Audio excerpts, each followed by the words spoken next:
Bem-vinda, bem-vindo à temporada Caos, Carreira e Capacitismo do podcast Caos Corporativo. Hoje a gente recebe Ana Mello, executiva de recursos humanos e referência em diversidade, inclusão e equidade.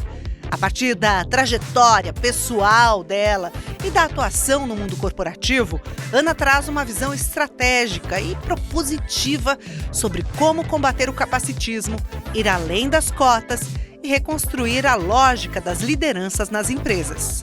E aí, como é que você tá? Podcast Caos Corporativo na área. Aqui é Amanda Costa. E aqui, Fê Bragato com vocês. E eu, Alberto Reutemann, emocionado. Hoje conosco, Ana K. Mello. Olá! Eu Bem-vinda. que agradeço. Uma delícia estar aqui ao lado de um Reutemann. Na verdade, privilégio de pouquíssimos, né? A Ana reconhece, vejam, né? Vocês que não valorizam. Muito bem! Com o Reutemann e com a Ana K. Mello e com o Felipe Bragato, estamos começando! Roda a vinheta. Vem!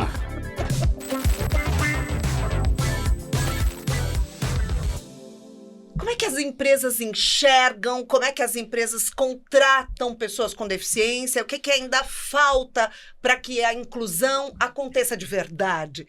A gente quer responder, né, essa e várias outras perguntas nessa temporada Caos, Carreira e Capacitismo aqui do podcast Caos Corporativo. E é uma honra receber você, Ana K. Mello, né, para contar um pouco da sua história, contar um pouco de tudo que você vem aprendendo ao longo da sua carreira, como uma mulher com deficiência, uma mulher negra, uma mulher que conseguiu, né, superar diversas adversidades, né, aí na vida e conseguiu provar que sim, é possível chegar, né?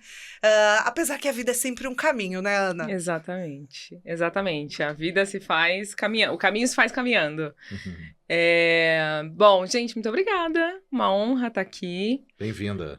Obrigada. Muitas questões para a gente tentar responder. Sim. Com as respostas que a gente tem até agora, que todo dia a gente descobre novas. Ana, queria aqui começar o nosso bate-papo já com uma questão para trazer para a galera. Você fala que a sua deficiência foi adquirida, né? E surgiu depois de questões que você teve de saúde mental e tudo mais.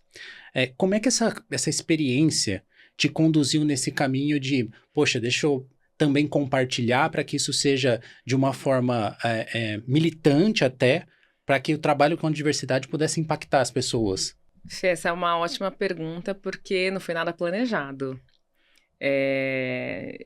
Me tornar uma profissional que trabalha com diversidade e inclusão, embora eu tenha vivido a inclusão dentro da minha família desde os meus 7 anos, porque eu cresci numa ONG fundada pela minha mãe, então incluir pessoas, não necessariamente pessoas com deficiência, é uma coisa que eu cresci vendo, fazendo e entendendo como esse movimento se dá. E eu, aos 18 anos, vivi um ano de uma depressão mais intensa, que, na verdade, eu fui uma adolescente depressiva. Desde os 11 anos eu tinha episódios e características de uma pessoa depressiva, mas não diagnosticada, porque eu cresci na periferia. Na periferia, nos anos 90, nos anos 2000, não só na periferia, isso não era um assunto, saúde mental não era um assunto, as terminologias que a gente usa hoje nem existiam, se existiam não eram de não acesso. Não tinham nomes ainda, né? Mas com 18 anos, em 2009, eu tive algumas crises mais graves. 2 delas, muito próximas, fizeram com que eu tivesse um atentado à minha própria vida. E abrindo um parênteses aqui sobre esse tema, né, da questão da saúde mental, a primeira vez, se fosse nos dias de hoje, certamente eu ficaria em observação, né, no hospital. Pós um episódio como esse, pós uma crise tão intensa como essa. E eu fui liberada, porque era um hospital público. Então, basicamente, gente, não tinha lugar. E aí a gente fala, talvez, foi negligência médica, algumas pessoas já me falaram isso. Não foi, porque ali os profissionais de saúde tinham que escolher né, e em muitos lugares do Brasil ainda é assim, quem que eu vou salvar hoje? É que tem uma questão de fratura exposta versus uma doença invisível, que é gravíssima também, né? Isso. Talvez, em alguns casos, muito pior do que uma fratura exposta, né? Mas é isso, naquele cenário, naquele contexto, foi essa a medida, e aí eu tive uma segunda tentativa que acabou culminando na minha amputação, uma amputação que foi traumática, e aí inicia-se essa jornada enquanto pessoa com deficiência. É bem importante esse marco temporal, porque apesar de todas essas questões de saúde mental, eu cresci formando a minha autoestima, o meu repertório sobre o meu corpo, e eu fiz balé por muitos anos, então toda essa presença do corpo mesmo, eu fui formando isso antes da deficiência. Porque quando uma pessoa nasce com alguma deficiência, e se a gente voltar, quando essa pessoa nascia nos anos 90, 80, mesmo nos anos 2000, a tendência é que essa pessoa ficasse lá no quartinho dos fundos da família, e era uma atitude que hoje a gente entende como capacitista, mas era na intenção de proteção, né? A gente tem grandes ainda desafios com a superproteção das famílias. Mas, voltando, eu com 18 anos tenho essa amputação, mas tinha muita coisa já formada ali sobre, né, me entender como mulher, e aí era a sensação de perder alguma coisa. Eu lembro quanto que o balé, eu já tinha parado de fazer balé há 2 anos, mas, posso voltar, vou dançar. Então, perder ali uma parte da perna, né, minha amputação é abaixo do joelho, me deu essa sensação que talvez eu não pudesse mais fazer balé, dançar em algum momento. Mas eu fui muito surpreendida ainda no hospital mesmo. Eu tinha acabado de passar para a faculdade de economia, na época, foi o primeiro curso que eu me inscrevi. Estava cheia de planos, que é importante dizer, pessoas com depressão, pessoas com alguma situação de saúde mental, com algum distúrbio, né, com alguma doença, né, gente, a ausência de saúde é doença, é importante a gente nomear assim também. Não significa que elas estão o tempo inteiro na energia baixa, né? No vale, que elas deixam de fazer planos. As crises, a vida vai acontecendo, as crises acontecem também. E eu estava cheia de planos ali aos 18 anos.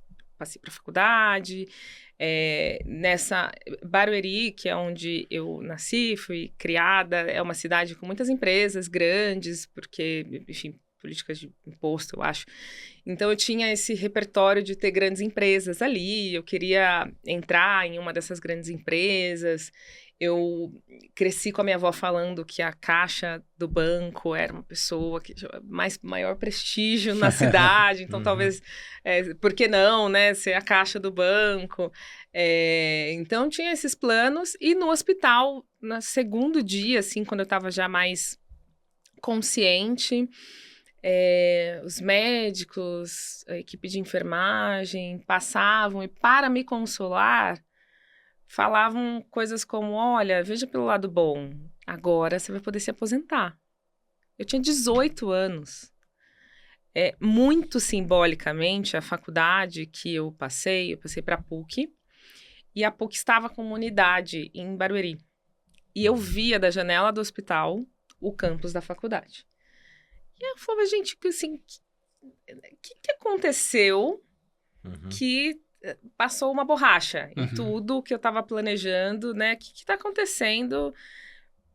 Né? Porque se fosse o balé, talvez eu entendesse. A gente não sabia se ia ser possível Mesmo ou não. assim, a gente sabe que é possível dançar. Eu já dancei ano passado, inclusive, no palco e tudo. Mas eu acho que aí seria um espaço onde talvez eu tivesse mais uma compreensão melhor. Agora, a questão do trabalho e do estudo me impactava bastante. Então, você primeiro veio essa provocação para se aposentar, aí foi uma pessoa com deficiência me visitar, nem lembro, acho que alguém da minha família pediu para ir lá me visitar e me consolar, e a pessoa falou, ai, você vai ver, vão te pagar para ficar em casa. As empresas pagam para ficar em casa.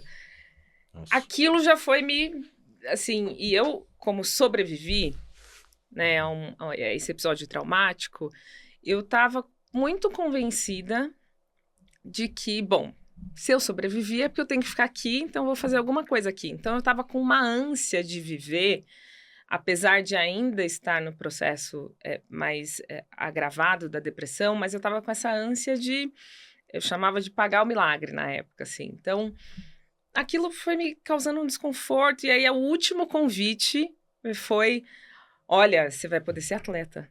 Eu falei, gente, mas eu não era selecionada nem para queimada na escola. Por que as coisas mudaram tanto, né? O que aconteceu?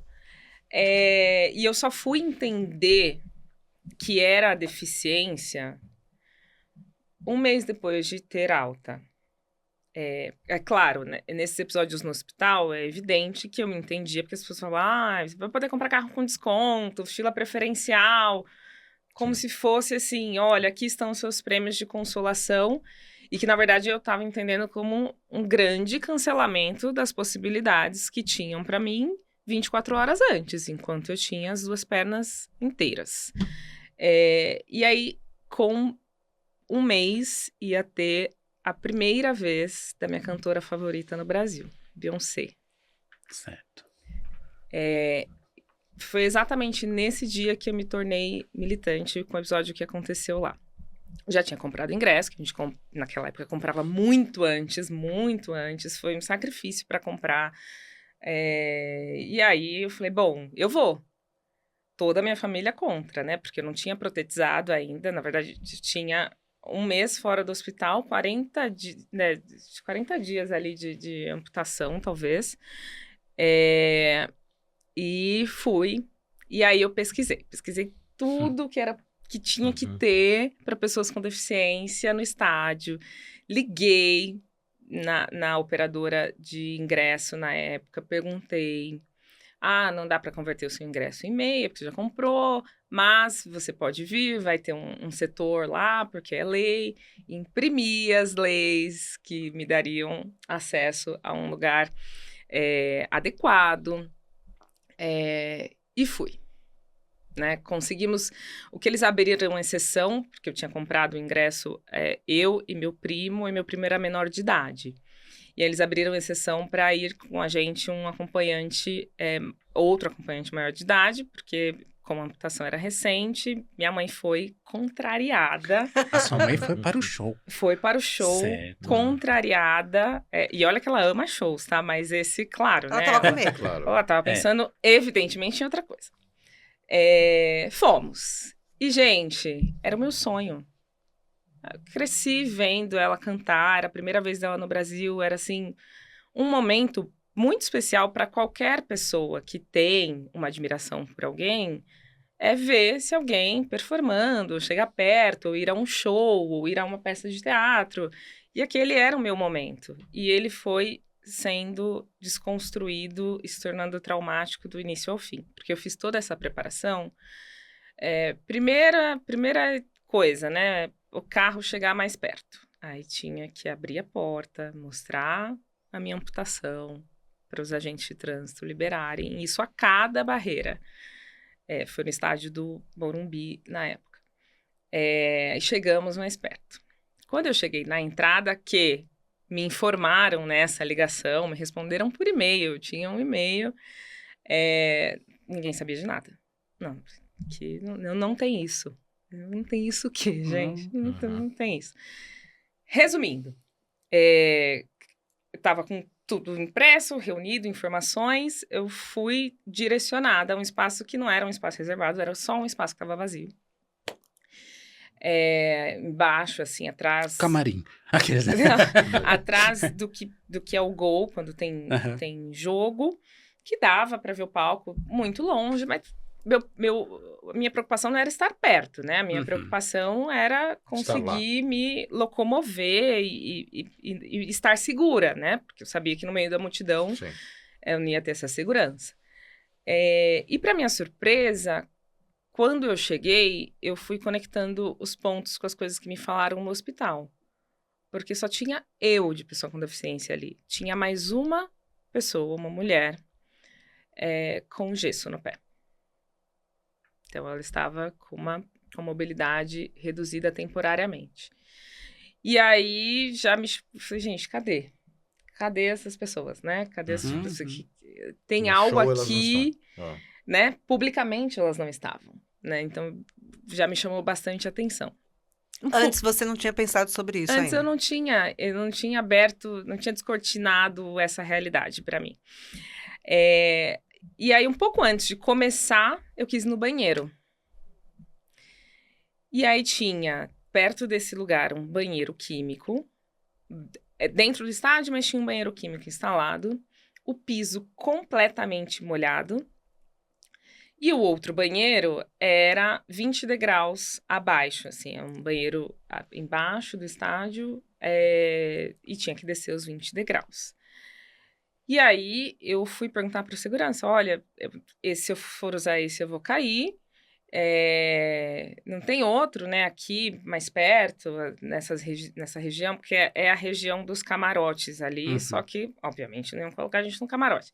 Não tem outro banheiro que eu possa usar? E aí o segurança virou pra mim e falou assim, minha filha, você não tinha nem que estar aqui. Gente igual você tem que ver de casa. Gente igual você tem que ver de casa. Aí ele apertou o meu botão da militância. Sim. Minha mãe desceu comigo até o banheiro, os 20 degraus. Me ajudou, porque eu não tinha mobilidade enquanto uma pessoa amputada ainda, porque era Tava se muito conhecendo de recente. novo, Sim, né? Eu tava Você tinha que redescobrindo treinar. meu centro de equilíbrio, Claro. tava redescobrindo tudo ali, né? Então, e aí, né? Na hora foi super chocante, depois a Beyoncé começou a cantar, desligou isso, vivi ali o show, pra ir embora Mesma traumático coisa. de novo, barreira de trânsito. Quando eu volto para casa, eu comecei a pesquisar e eu comecei a pensar quantas pessoas com deficiência eu tinha visto ao longo da minha vida. E comecei a entender essa história que eu falei do quartinho, dos fundos, de não estar no meio, não conviver com as outras crianças, porque a gente não educava as crianças para conviver com diferenças. E aí eu comecei a entender que as pessoas estavam escondidas. E aí eu falei, bom, eu não vou ficar, eu vou viver. E aí, o meu viver antes de chegar no mundo corporativo, porque meu primeiro ano de protetização, eu fiquei afastada, né? Eu já trabalhava antes, comecei a trabalhar com 16 anos, mas eu fiquei afastada. E aí, depois da protetização, eu voltei para o mercado de trabalho. Mas eu queria fazer tudo que eu talvez não tivesse nem vontade de fazer antes. Então, eu queria entender como era pegar o ônibus. Queria entender como ia ser pegar o trem. Eu queria entender como era ir na Bienal. E aí, todas essas experiências, eu fui me inserindo ali enquanto pessoa com deficiência. Pegando esse gancho, talvez tenha sido o primeiro momento que você sentiu o capacitismo acontecendo, Exatamente. né? Inclusive de uma maneira inesperada, né? Talvez a gente ache que o capacitismo vai acontecer em determinadas situações e às vezes Eu queria pegar justamente esse gancho porque você trabalhou em empresas enormes, Sim. como líder, chegou a ser sócia da XP, inclusive foi a primeira pessoa com deficiência a assumir como sócia Sim. da XP e também assumir uma diretoria para estruturar ações na própria companhia. Como é que foi essa experiência para você e como é que você sentiu essa inovação, essa ruptura? Porque até então não existia isso, né? Como é que foi para você? Como é que foi para o ambiente? Como é que foi essa experiência? Minha história com a XP também é bem marcante, assim, porque depois desse episódio que eu contei, aí eu comecei a criar conteúdo, contar as minhas experiências, como estava sendo, e quando eu entrei na XP, fazendo uma transição do serviço público, então eu trabalhava na prefeitura da minha cidade, decidi voltar para o mundo corporativo, e eu tinha um blog, onde o que eu mais escrevia era para pessoas com deficiência não aceitarem o que eu chamo de subempregos, que é aquele emprego que é só para preencher o número da lei de cotas, Call center ali. o call center, a pessoa da Xerox, a pessoa Sim. de preencher documento. Sensorista, às vezes, né? E aí eu fui para esse processo seletivo, onde tinham várias empresas, inclusive a XP. A pessoa da XP me decidiu conversar comigo. E aí, tá bom, gostamos. Ela fez uma entrevista muito estruturada. Depois da primeira entrevista, eu fiz mais 4 entrevistas. Processo seletivo rígido. Me falaram da cultura, das metas, que era um ambiente desafiador, que todo mundo tinha meta, tinha que contribuir para o negócio. Entrei, chego na segunda-feira e, para minha surpresa, eu era a menina da Xerox. Meu trabalho era exatamente tirar Xerox do processo de admissão. Então, de todos os documentos da admissão, né, num passado recente, onde não era tudo digitalizado. E, assim, foi tão desconcertante para mim, porque eu, na época, tinha uma audiência muito engajada de pessoas com deficiência. Eu estava quase com vergonha de falar e caí no conto do vigário. Mas precisava pagar conta, né, gente? Então, ali na primeira semana, ok, me falaram de uma cultura, vou achar essa cultura aqui, calma, ou vou ficar aqui até eu entender outra oportunidade. Na mesma semana, a XP tem uma cultura muito horizontal, na época ainda mais horizontal, falando de 2018. Teve uma reunião com todo o time de RH, inclusive o diretor. Esse diretor, ele tinha bastante resistência a contratar pessoas com deficiência para preencher o número da lei de cotas. E ele mesmo me falava que não era uma questão moral, ou de fazer o que é certo, ou de promover inclusão. Ele falava, eu só não quero contratar por contratar. Eu quero contratar pessoas que têm a ver com a cultura, que têm a competência, então, não vou contratar, eu prefiro pagar a multa. Essa era a abordagem dele. Não vou colocar os juízos de valor aqui por enquanto. E aí, passaram uma apresentação com as iniciativas em andamento e a minha foto e o meu nome apareceu como evidência para o Ministério Público do Trabalho, porque a XP estava passando por uma fiscalização. E aí, ele olhou para mim, ele já estava incomodado antes da minha chegada, tá? Então, ele olhou e falou assim, o que você acha disso? Como é que foi a tua experiência? E aí, eu falei, gente, é agora aproveita ou nunca, e fala né? o que Já pensa. não tô... Aí já veio, nessa hora passou aquele filme na tua cabeça, aquele segurança falando que você devia estar em casa. Não, eu já estava questionando estar ali, porque Amanda em casa eu não ia ficar. Sim. Alguma coisa eu ia fazer. Então, assim, na ocasião, ainda que tivesse a insegurança da escassez e de pagar contas, era mais um emprego. Sim. E eu queria outra coisa. Eu me propus a conscientizar as pessoas de que elas poderiam querer uma carreira e não ser um número obrigatório por lei. Então seria muito paradoxal se você não se posicionasse. Se eu não me posicionasse. E vou abrir só um parênteses aqui. Gente, a lei de cotas é a principal ferramenta de inclusão de pessoas com deficiência para que elas se tornem economicamente independentes. Então, eu sou mais do que a favor da lei de cotas. O que a gente precisa entender e atuar é como ela é aplicada nas empresas. E aí, eu falei, olha, a minha experiência foi péssima. Eu não gostei. Vocês fizeram uma entrevista, porque ele tinha me entrevistado. Vocês fizeram entrevistas comigo, perguntaram tudo que eu sabia fazer, me falaram que era uma vaga de employer branding. E aí, eu chego aqui, eu não tenho nada para fazer, vou tirar Xerox. Eu não gostei do que aconteceu comigo, não gostaria que acontecesse com outras pessoas com deficiência. E aí, ele falou, legal. Então, você sabe como é, né? Aqui, todo mundo é dono. Então, agora, ajuda a gente a fazer diferente. E aí, começa a minha jornada com diversidade e inclusão. Ainda no RH, numa cadeira voltada à comunicação, então não tinha essa área veio existir 3 anos e meio depois. E a primeira coisa, eu entrei em março, em maio, nós fomos uma das primeiras empresas a colocar que todas as vagas eram para todas as pessoas. Existiam as vagas afirmativas para pessoas com deficiência também, mas isso para a companhia e para aquela época, hoje parece tão óbvio, mas para aquela época foi muito disruptivo, porque as vagas para pessoas com deficiência eram sempre auxiliar administrativo, assistente, porteiro, secretária, assistente de secretária.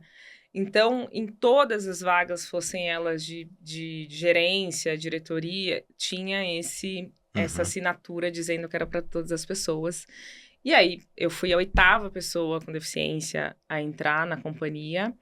E quando eu saí de lá, tinham mais de 150 pessoas com deficiência. Sensacional. Uau, que trabalho incrível, né? Agora, a gente quando pensa nessa história, meio que você fala no seu TEDx, assistam o TEDx da Ana Bárbaro, que ela fala sobre padrão, né? Adorei essa sua fala, muito potente. Então, era meio que um padrão, que as pessoas com deficiência exerceriam tais atividades. Agora, você acha que ele vem um pouco dessa história das pessoas com deficiência ficarem mais em casa? Então, por exemplo, a gente não estudou com pessoas com deficiência. Eu não estudei com pessoas com deficiência. Não sei se vocês estudaram. Você estudou, né, Não, Alberto? eu estudei Você estudou? com 2 pessoas. Você estudou? Eu também. Do ensino médio e fundamental, só 2. Eu não Eu estudei. estudei também. Você estudou? Eu não tinha. Eu estudei em escola estadual minha vida inteira. Não tinha. Aliás, tinha uma classe especial para pessoas... Isso também era comum, né? Que era muito comum, que era um tipo de deficiência específico. Que também era muito horrível, porque assim, eles tinham que estar junto com todo mundo. Então, a gente foi criado num ambiente de segregação, onde essas pessoas não conseguiam sair de casa para ter acesso, para estudar, para se preparar para as vagas também, né?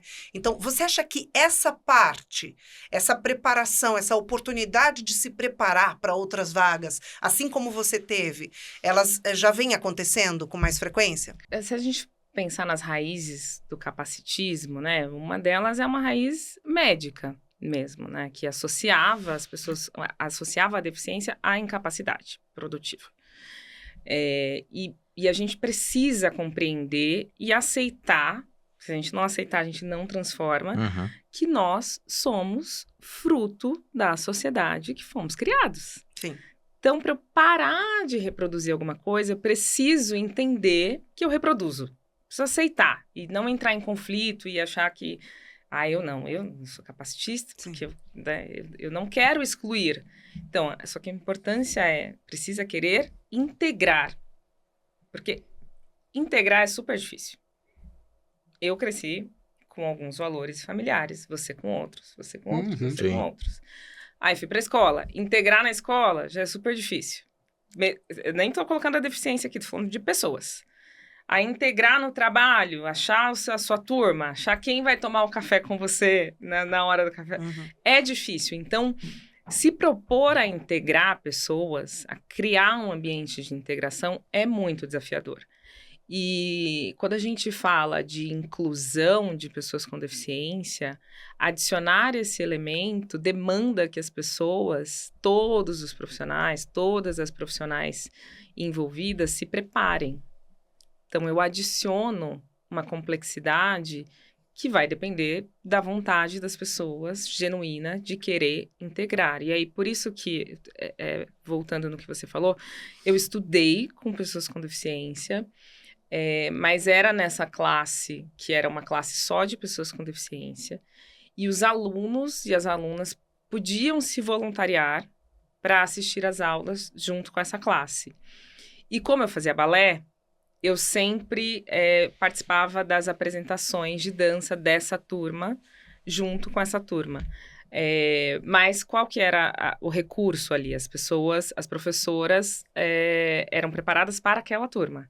Se as minhas professoras, os meus professores fossem dar essa aula, não iam conseguir. Ana, deixa eu aproveitar o seu gancho, que daí quando você fala dessa questão de integrar e tudo mais, tem essa questão que às vezes a empresa coloca você nesse lugar de tipo, tá aqui sem apoio, sem estrutura, sem nada, se vira, né? E aí, você falou dessa questão de preparar as pessoas. Para além de preparar as pessoas, o que mais que a empresa pode fazer de verdade ali para promover essa representatividade, essa inclusão, essa equidade dentro das organizações? Boa, Fê, isso conecta muito com o que a Amanda tinha perguntado antes. Porque o que a gente pode fazer, né? Como é que a gente, de fato, cria oportunidades para essa construção de repertório? Hoje, um dos principais desafios que a gente tem atuando com pessoas com deficiência é apertar alguns botões de planejamento de carreira, ambição de carreira, porque o mercado condicionou pessoas com deficiência a um teto, que é o teto da posição de analista. Uhum. Então, quando as pessoas chegam numa posição de analista, já tá bom. Ou quando a cultura, a liderança fica desconfortável, por conta do mercado ser muito aquecido devido à lei de cotas, a pessoa fala, vou mudar porque tem emprego o tempo todo.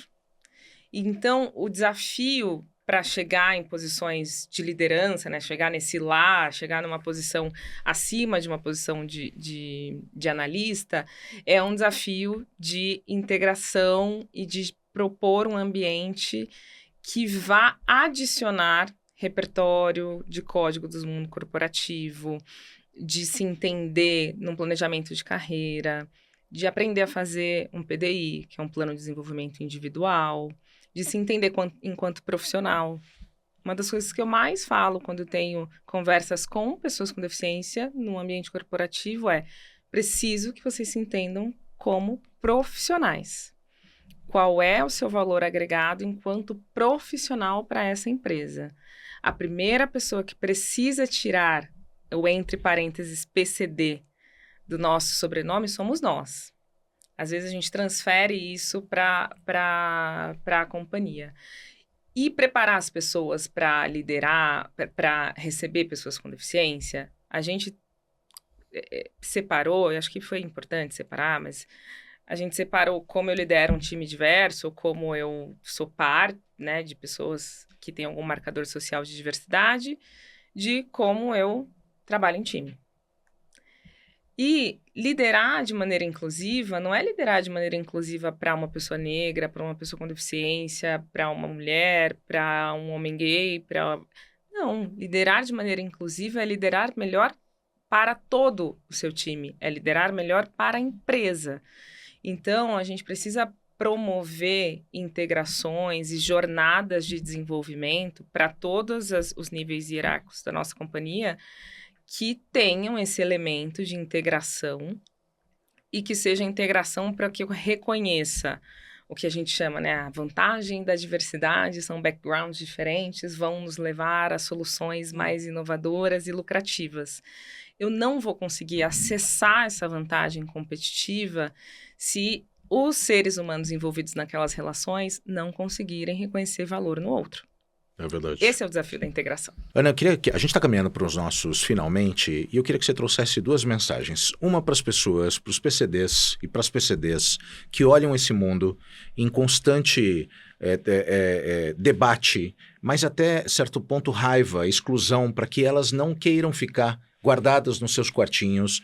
E apesar da gente estar vivendo um mundo em transformação, que ainda tem muito capacitismo, que elas possam ir à luta para que elas cheguem lá, mas eu também queria que você direcionasse uma mensagem para esses líderes que também são capacitistas. Claro que a gente tem líderes com a cabeça muito mais evoluída, mas qual a mensagem que você pode trazer para esses líderes que ainda insistem em dizer que o ambiente de trabalho talvez não seja apropriado para os PCDs? Primeiro, para as pessoas com deficiência, é muito importante, é o que eu venho tentando com a minha experiência, passar para todas as pessoas, que a gente entenda pessoas com deficiência enquanto pessoas. Uhum. E que vocês entendam quais são as suas fortalezas. Todo mundo tem fortalezas. Quais são aquelas coisas que você faz de maneira única, que você é muito boa, que você é muito bom, que sai fácil, como se fosse um domingo de manhã, e projetem, construam as suas carreiras e as suas jornadas a partir daí. Não se limitem, porque a sociedade é limitada. Ela é mesmo, infelizmente. A gente está tentando cavar oportunidades, abrir janelas, portas, vitrô que seja, mas precisa, para a gente criar um avanço coletivo significativo, a gente vai precisar das jornadas individuais.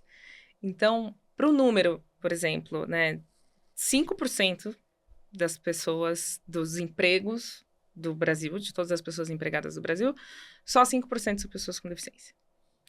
Esse número só vai evoluir quando as pessoas com deficiência questionarem que não é para elas, pararem de aceitar que não é para elas, ou né, tô cansado do mundo corporativo, vou empreender, ou vou aceitar o benefício do governo, como me ofereceram lá no hospital. Então, a gente precisa desse lado das pessoas com deficiência e não vou romantizar. É desafiador. Perfeito. Tem muita barreira, tem muito capacitismo. Eu já enfrentei situações de não ter nada para fazer no meu trabalho. Não foi na XP, esse dia nunca chegou lá. Mas em uma experiência anterior, não ter nada para fazer, para mim, essa experiência mais capacitista que eu vivi. Possível, porque eu estava ali só para a empresa não pagar multa, não tinha nada para fazer. Então... Mas que pessoal mais com pouca inteligência. Você é uma mulher tão capaz. Adorei o né? pouco inteligência. Pouca inteligência. Foi tão bonita, né? Também. Quase que saiu aqui um... Que bando de gente burra! É isso aí. Mas Perderam? Você é uma mulher tão incrível, tão capaz, tão cheia de possibilidades pra contribuir e eles te deixavam sem fazer nada? Pois é. Mas por quê? Não entendo. Porque era a cultura da época, era como se enxergava pessoas com deficiência. Para minha sorte e para o meu azar, a primeira coisa que chega no lugar quando eu chego é a minha prótese. Para minha sorte, porque eu tenho muito orgulho da jornada que eu construí com ela. E o azar é que as pessoas vão vê-la primeiro e vão formar a primeira impressão sobre mim a partir do repertório delas, não do que eu tenho para oferecer. Era por isso. É porque o repertório daquelas pessoas, daquelas lideranças, daquela empresa, era limitado ao ponto de entender que uma pessoa amputada ou uma pessoa com deficiência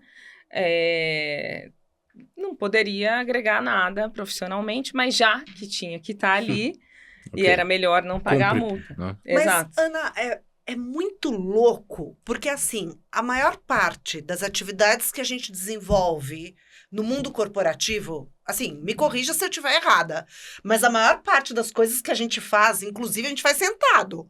Porque, inclusive, existem para-atletas maravilhosos, enfim, que conquistam medalhas. A equipe brasileira é maravilhosa em diversas modalidades. Ainda se fosse isso, não poderia ser um obstáculo, não poderia ser um problema. Mas, assim, de verdade, eu tô com dificuldade de entender o que é que você não poderia fazer? Mas esse é o desafio do capacitismo, Amanda. E aí, falando da mensagem para as lideranças, toda vez que esse pensamento vier de, aqui a gente tem que ter pessoas que tenham as competências, perguntem-se por que vocês estão assumindo que pessoas com deficiência não têm a competência. Essa resposta, ela é individual. São vieses, inclusive, né? São os vieses de, talvez, você não via pessoas com deficiência, como todos nós aqui nessa mesa comentamos que não estudamos juntos e tal. Ou talvez você viu uma pessoa que você considera incapacitada e nunca perguntou se ela poderia ou não exercer determinada atividade. Na XP, por exemplo, imagina uma pessoa surda na área de atendimento.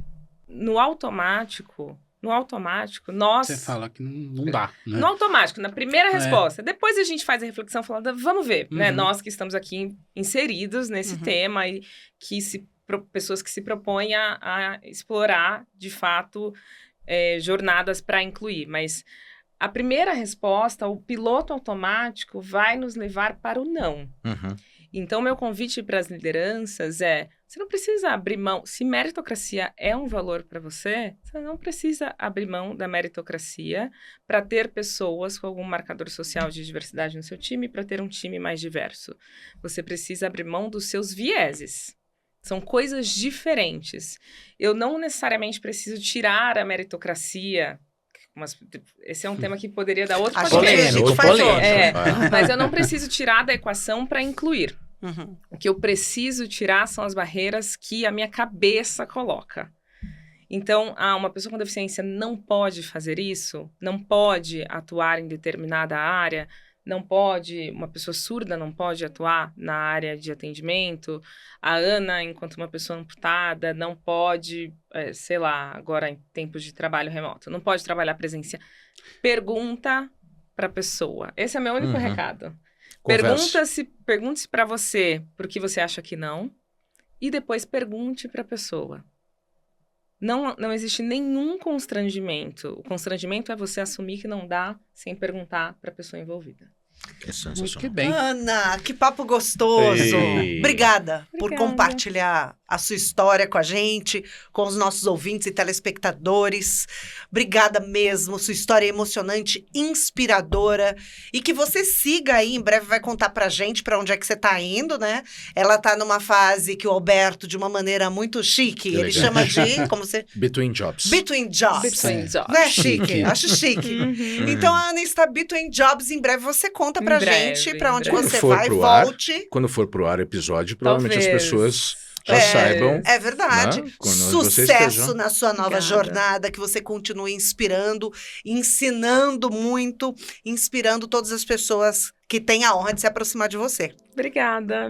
Passou muito rápido, Muito gente. rápido. rápido, Papo Ana. bom passa rápido, né? Volte sempre. Continue Muito obrigada. acompanhando o podcast Caos Corporativo. Largue aí seu like, manda pros seus amigos, pros seus inimigos, pessoas que você ama, pessoas que você odeia. 190 mil ouvintes. Muito obrigado pela sua audiência. Semana que vem tem mais. Tem mais. A gente segue com essa temporada Caos, Carreira e Capacitismo nesse mês de outubro. Tamo junto. Um beijo e até Beijo. semana que vem. Tchau.